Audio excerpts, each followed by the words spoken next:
So, I think you can start. Should I introduce you? No, I was just going to say, thank you for that incredible introduction. I don't think Do you need an introduction? Okay. No, that's okay. From a Bulgarian, I'm not so sure I want it. Okay, that's the case.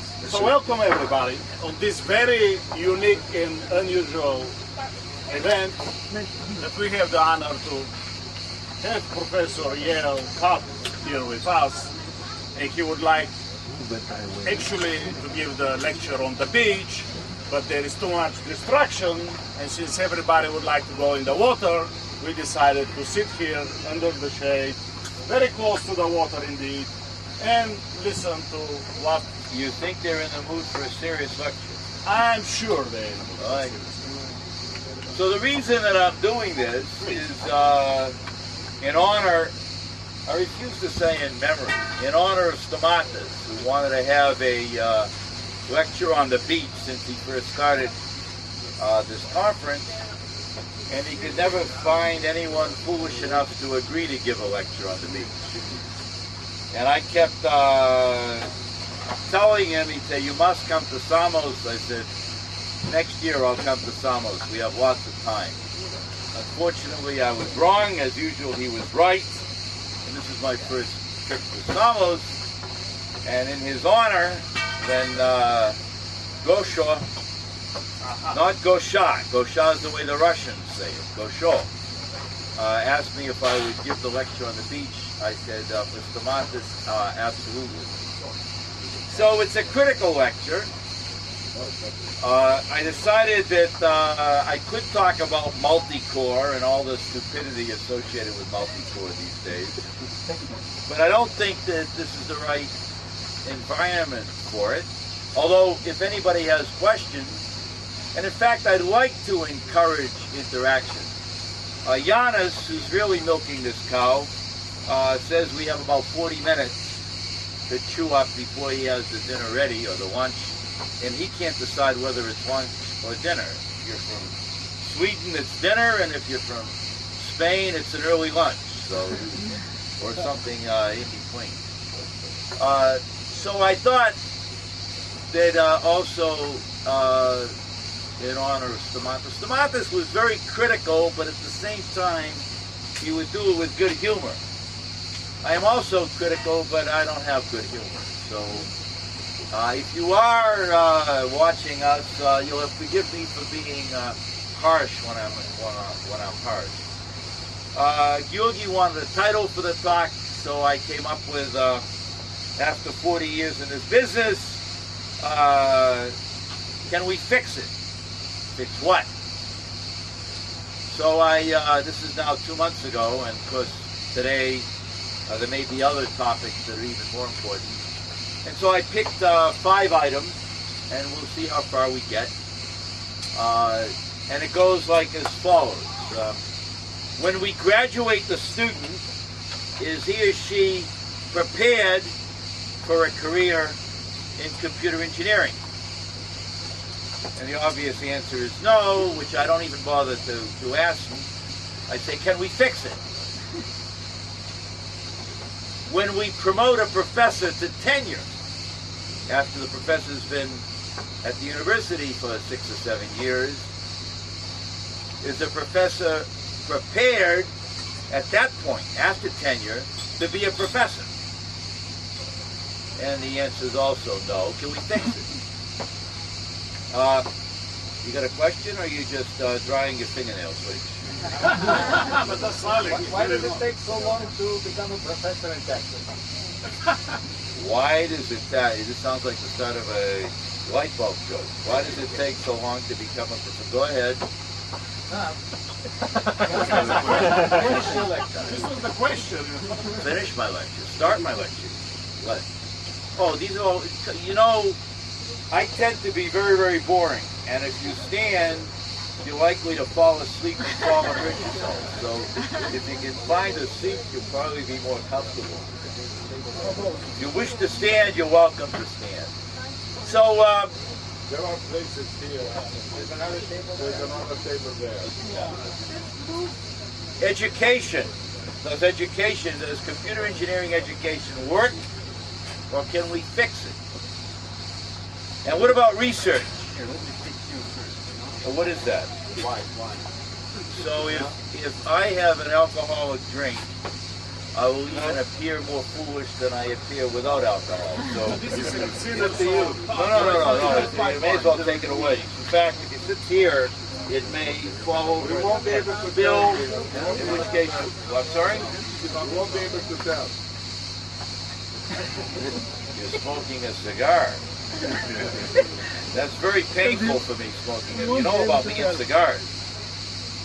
What dress is I gave up cigars. My last cigar was on March 5th, 1973. And I still miss them. See? It's like alcohol, you know. Research. Does that work? Can we fix it? And finally, what about our conferences and journals? Do they work? Or can we fix it? So these are 5 items that I suggested as openings. And I guess what I'm going to do is just keep talking until somebody interrupts with either a criticism or a question or whatever. And I guess if Giannis says we're ready to eat, I guess I'm done, which hopefully I'll get some of the points. Because I do have several serious points. And they're critical. I tend to be critical. Recently I was called a grouchy old man for being critical. But, you know, a number of you are students, and I refuse to tell students that the world is perfect when it isn't. Because the first step is to identify the problem, and if you refuse to identify the problem, you have 0 chance of solving the problem. My country right now, we are polluting the atmosphere, I guess worse than anybody except the Chinese, but our president refuses to accept the fact there's a problem. So we continue to pollute, we're going to kill the planet. So step 1 is to identify the problem. So, is the student prepared for taking his or her place after graduation? I say no. So why not? First of all, we don't evaluate our students anymore. In fact, we don't even require them to take the courses that they need. Mathematics, physics. Just today on the beach we're talking about mathematics. And the few people I was talking to, they understand mathematics. And so we're able to have a conversation. There are many people now, in fact, the accrediting organization for engineering, mathematics optional. Why? Because, you know, some people really want to be an engineer, but they can't do mathematics.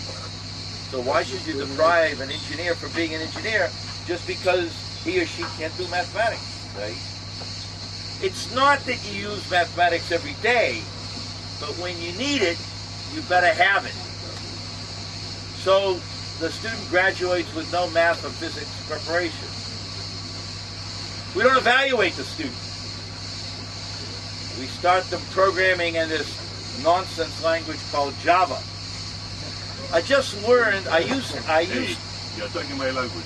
I used to believe that the problem with Java, so certainly the problem with C or C++, is you write the program and you have no idea why things work the way they work, and so the program doesn't run. So what you do is you just start throwing things at it. Change this, change that. You see these error messages, you make changes. What you're guaranteed is the program will never run. Right? So what do? You take the program to the TA. What does the TA do? He fixes the beginning of the program because it's a mess. So he fixes the first half of the program and he hands the program back to you and says, now you finish it. So what do? You take the program to the other TA. And so we graduate students that have never written a program in their lives. What's a TA? Is that an Americanism, TA, or this is it's a universal? No? It's an Americanism, okay. TA is generally a graduate student that helps the professor teach a course by working with the students taking the course. That's a new term for you? Yes? No? It's common nowadays. No, I need to know who I'm talking to. So if Trevor is right that I'm using language, yeah. That was my point. I got it the first time. But the point is, was your point accurate? See? So I'm asking, how many of you heard the word TA for the first time? Wow, very good. Thank you. I got to be more careful. If I use a term that you don't understand, immediately raise the hand, because sometimes I fall back into this lull of thinking I'm saying something. One of my colleagues here on the beach earlier today mentioned a graduate of his university, gorgeous woman with long black hair and beautiful blue eyes, and she graduated. The month before she graduated, the dean received an anonymous letter that you are graduating this student, and she's never even attempted to write a program on her own. Too many guys willing to write the programs for her. And she's going to graduate with a degree. Smart enough. So maybe she will be. So my colleague said that they should not keep her from graduating because maybe if she's this good at that, she'll be a success and maybe become the best donor for the college sometime down the road. Except that if we don't do it ourselves, then when we graduate, we're not ready. And so evaluation is critical. I learned something else about Java, since you're a fan of, an anti-fan of Java. You're a fan of Java bar, right? Java with a, Java bar. You understand Java bar? Yeah, not Java, right, yeah. So I was at ISCA a couple weeks ago, and Jim Goodman, who when my freshman book came out said it was terrible because my freshman book starts at the basics and keeps building. And so you get Java after my book. And he hated it, but he's changed his mind. He said, it's right, because Java has another problem with it, which you may be aware of, and I was not, because I don't program in Java. Java is one language where if you get the program wrong and you just trial and error, throw things at it, you can actually get the program to run. And so you can pass the course while remaining clueless about what the hell's going on, right?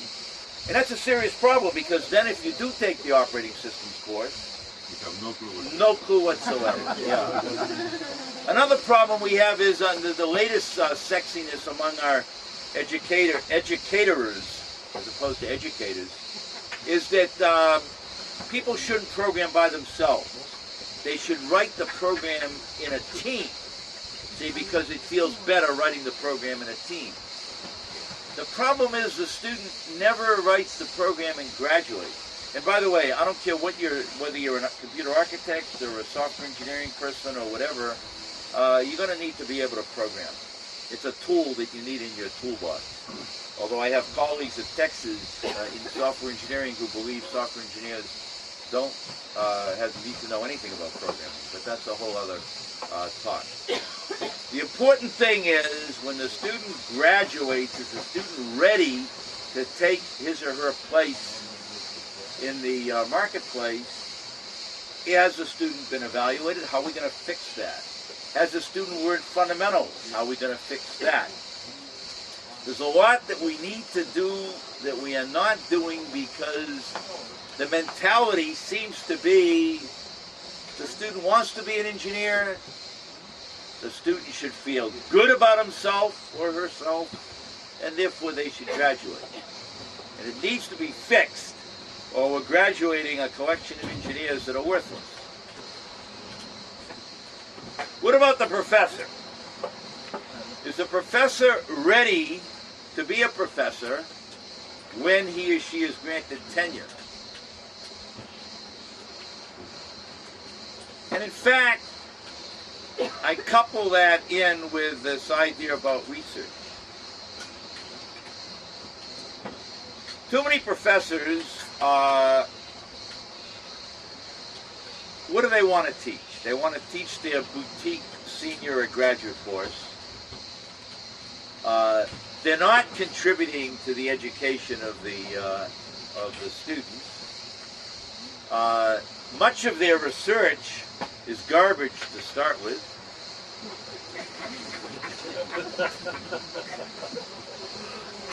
Is it a good idea that they should be doing research?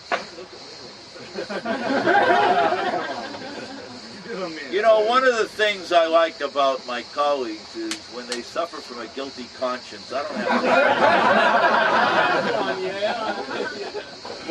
to... No. Trevor's very good, by the way. I don't know how many of you heard his talk this morning. I didn't, but I've heard it so many times I could probably give it myself. But if you notice that Trevor is deep. Trevor gets at the core of the idea. I assume you talked about low power and some of the, and probably the data farms that companies like Google are putting out. Yeah. And he gets at the core problem. And that's good. But there are too many people, in fact, this multi-core nonsense that we've been watching lately, where people, they used to tweak simple scalar. In fact, those of you that know Unix, I have this thing I want to do is to take simple scalar and you tweak the knobs in the front of simple scalar to get a different experiment. And I'd like to pipe. You understand the concept of pipe in the Unix environment? So I want to pipe the output of simple scalar to the bar graph generator, say. And then I want to pipe the output of the bar graph generator to the paper writer. And then I want to pipe the output of the paper writer to the program committee, which will automate. So you can tweak the knobs, the next thing you get the report back from the program committee as to whether your paper was accepted or not. So you don't have to do any... It's got to be open source, public domain. I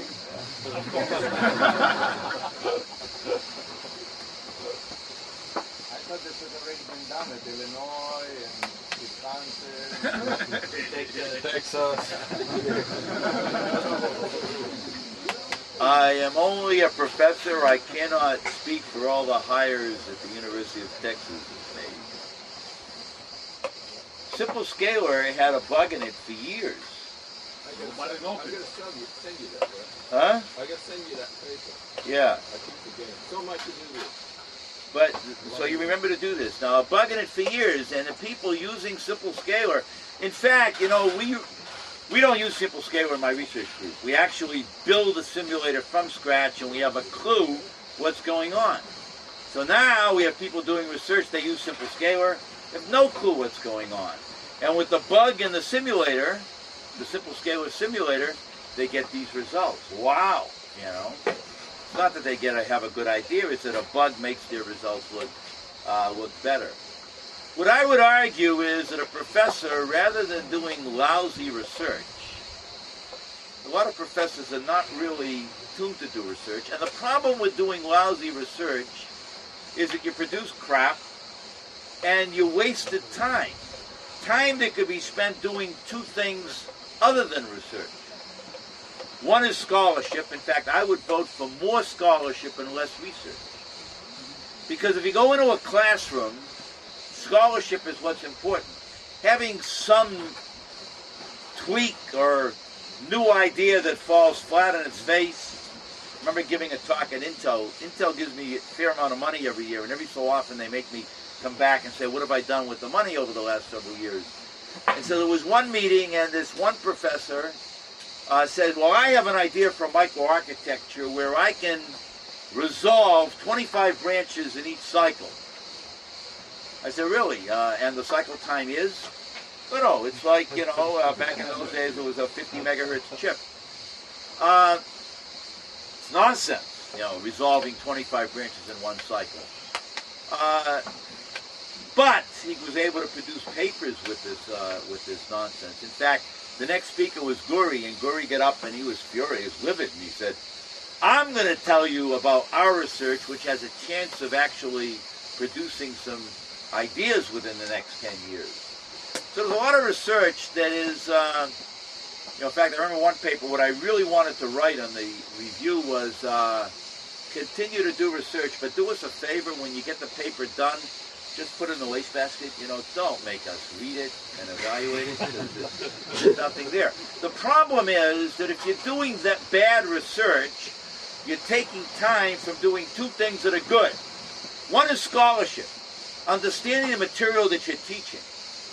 And in fact, not letting the introductory courses be taught by the incompetents who don't know anything.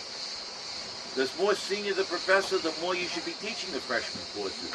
And you should be doing the scholarship so that you understand and you can provide the insights into those courses. And the other thing you could be doing, if you're not doing research, is when the summertime comes. You know, summer, you don't teach classes, you do research. You do garbage. How would it be if instead of doing garbage research, you took a job in industry for the summer? And you actually learned what some of the real problems are, and you got the insight, so when you go back to the campus in September, you can actually teach from a much better perspective. So what I would argue, you know, is the professor ready to be a professor when he or she is granted tenure? Unfortunately, no, because in most universities, you're not measured on how good a teacher you are before tenure. You are measured on how many papers you turn out. So, better turn out papers, regardless how bad those papers are. I would argue if you spent your time teaching and understanding what you're teaching, and you spent your time in industry learning what it is that we're training these people to get involved with, then, by the time you got tenure, you'd be ready to be a professor. Of course, that flies in the face of this, you know, cockamamie tenure policy that we have at most universities, but I think that's a mistake, right? And what's wrong with research? Too many people are tweaking. Too many people are jumping on that latest bandwagon. Today, it's multi-core.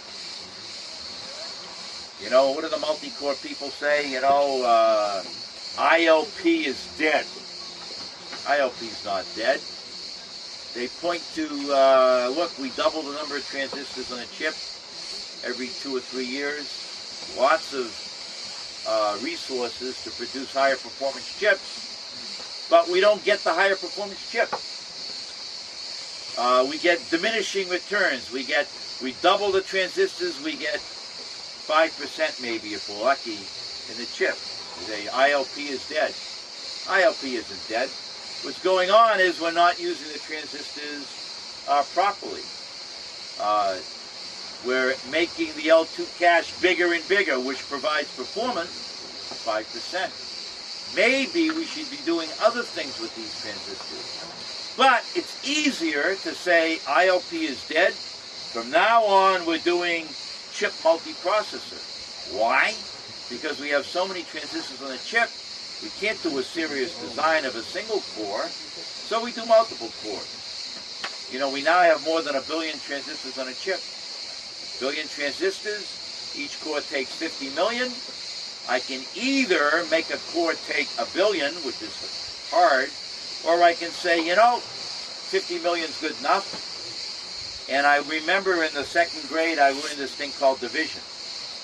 1 billion divided by 50 million is 20. So I go 1, 2, 3, 4, 1, 2, 3, 4, 1, 2, 3, 4. I get 20 cores. I've used up my 1 billion transistors. The problem is solved. I've got a chip with 1 billion transistors. The problem isn't solved. What I've got is now 20 cores in search of a problem that will admit that level of parallelism. I'm not suggesting that multi-core is a bad idea. What I am suggesting is jumping on the bandwagon and saying ILP is dead because of the diminishing returns. It's wrong. It's not dead. We put accelerators on the chip, we'll improve performance. There are a number of things we can do, but it's easier to jump on the bandwagon. So I would argue that if you're good at research, and if you can really be creative, then fine, you should be doing research. And if you're not, tweaking, simple scalar, jumping on the last bandwagon, not a good idea.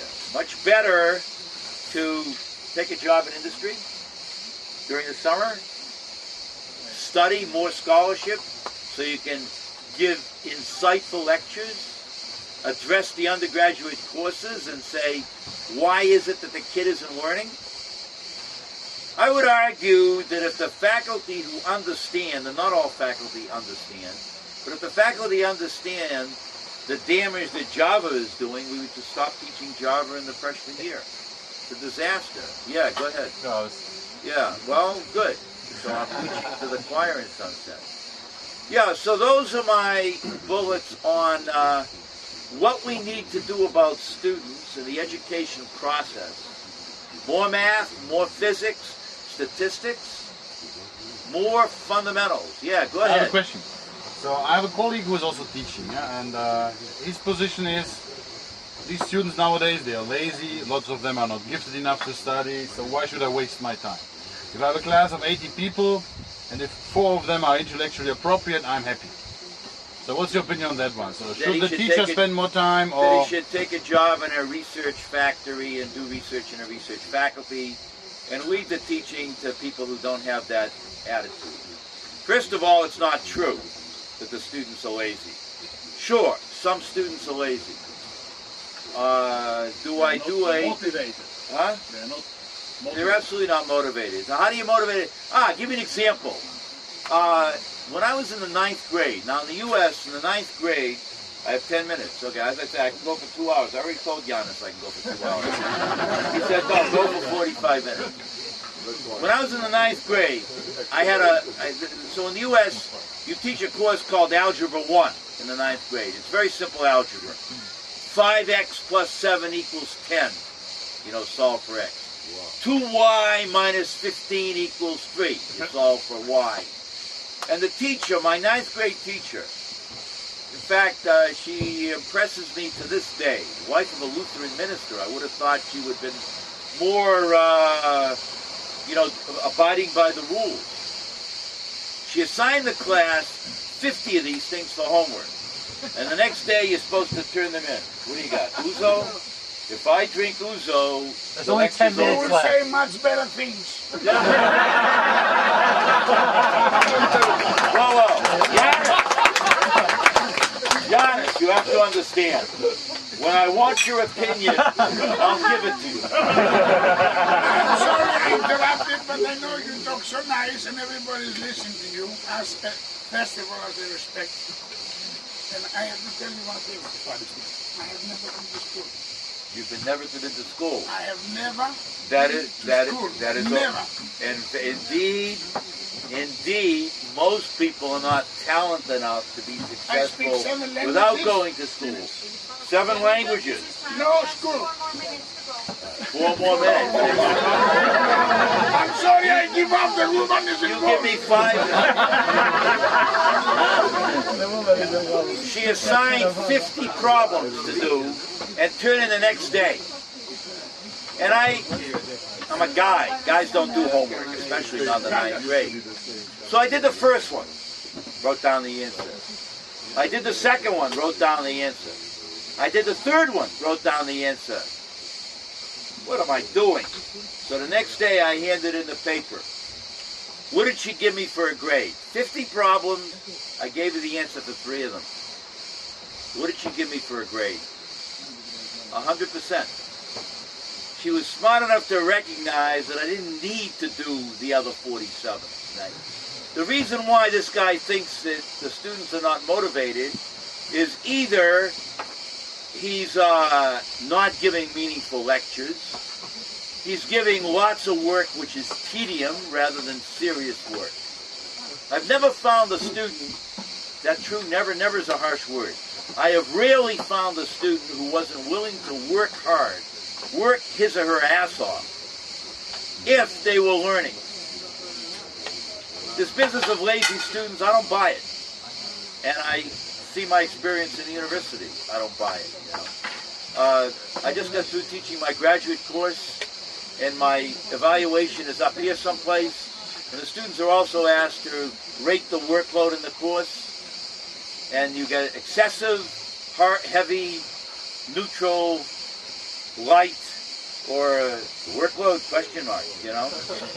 92% rated as excessive, but yet they take the course. Why? Because they're learning. So I don't buy that. If you approach a course where you're going to provide insights, doesn't matter how hard you work them even, they'll warm up to it. The students are not lazy. Maybe he's lazy. Maybe he'd rather be off doing his research. And it's probably crap, because I'll tell you something else. That if you are passionate, by the way, the #1 ingredient for life, and I don't care whether you're making love, or whether you're teaching, or whether you're doing research, or you're building a startup like, where is he? Someplace over here. John, where is he? Is he paying attention? He's right here with a hat on. I recognize him. Exactly. If you don't have passion, you're going to fail.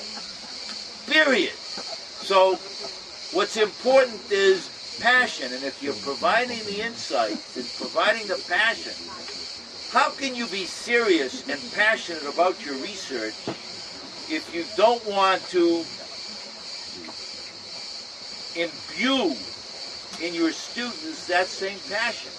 I don't understand how you can be doing research without, you see a student, let me explain to you this thing that I'm passionate about. How would you not want to do that? So these guys, they're mostly guys. Women tend to be better. Mostly guys in I'm too good to do this. I want to do my research. If they're passionate about their research, they should be wanting to transmit that to the students. And I just don't see it any other way. And I've talked to other people who are supposed to be good teachers, and they see it the same way I do. So your colleague, tell him to get a job working in industry, you know, rather than screwing up the 80 students that are in his class. I agree. The other thing, which I guess I don't have time for, because he wants to say, is dinner ready? If it is, I wanted to talk about the problems with our conferences and journals, but I guess we saved that for. So how much time do I have? Am I done, or if I'm done? No, 1 minute's not enough time. 1 minute? Yeah, 1 minute's not enough time. Any other questions? 1 minute. Yeah, 1 minute's not enough time to bring up a new topic. Yes. Go ahead. No, we eat what we He eats while I talk. Did you ever meet my mother? Unfortunately, no. She never raised stupid kids. You don't eat while I talk. No, she was an immigrant, as you know, to the U.S., to Eastern Europe, actually. Not Bulgaria, not Bulgaria. And she came to America at the age of 20 by herself.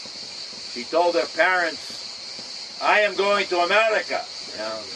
This was America the way America used to be, which we will reclaim again one day. You wait, you'll see. And she took a train to England, a boat to the U.S., America, here I am. No education. Married my father, who also had no education. Raised 3 kids. I'm the oldest. All 3 went to college. It was not a debatable issue, you know. And with me, it was tough to go to college because I was in trouble with the administration from day one. So actually, I want to know something. So one thing that Stamatis and I never talked about: when he was a kid, was he in trouble also all the time? What do you think? Can you guess? He was too smart. Primary school we did in Manila, and from the age of 11 he did everything alone. Everything alone. But he didn't get in trouble with the administrators. So in that sense, he was always smarter than. Kind of. Good. Because he was the best student. He was not allowed to have the flag, so he was in a fight. He was the best student, but he wasn't given the So I had the same experience. You know, they wouldn't give me the honor because I was a troublemaker. I'll tell you my favorite story of me as a troublemaker. We would never tell. Because I only have a half a minute left. Yeah. I was in high school, and the public library was across the street from the high school. And we would go into the library after the school was over, in the middle of the afternoon, ostensibly to study, but really to pick up chicks, you know. And we would talk. and the librarian would come over and say, "Shh, quiet, you're in a library." And we would continue to talk, and finally she said, "Leave now." And we said, "But we're studying." So I said, "Okay, we'll leave." And there were about 12 of us sitting around the tables. Now, I don't know about in your country, but in my country, the tables in the library are made of this very exactly. So they weigh a ton. So what do you think I did? I said, "Guys, lift." And we took the table and we just carried it out of the library and put it on the front lawn. Which they wrote up in the newspaper the next day. They didn't offer me the flag either. So anyway, we had fun. I hope there were some serious points in what I had to say that you might take away with and think about. It does run contrary to the conventional wisdom, as often my thoughts do, but we've got a couple of systems that are broken. People standing in front of classes where they don't give a damn, or they are clueless about providing insights. Students who are graduating without being able to be effective. And I guess as I start to approach middle age, I would like to... From which direction? Doesn't matter. Did I interrupt you this morning? Yes, I know I was sound asleep, but that's why. So I'm hoping we can do something to change it, because I see these as a very serious problem. And the dinner or lunch, as you call it, is being served. And now I can drink the ouzo. Thank you very much.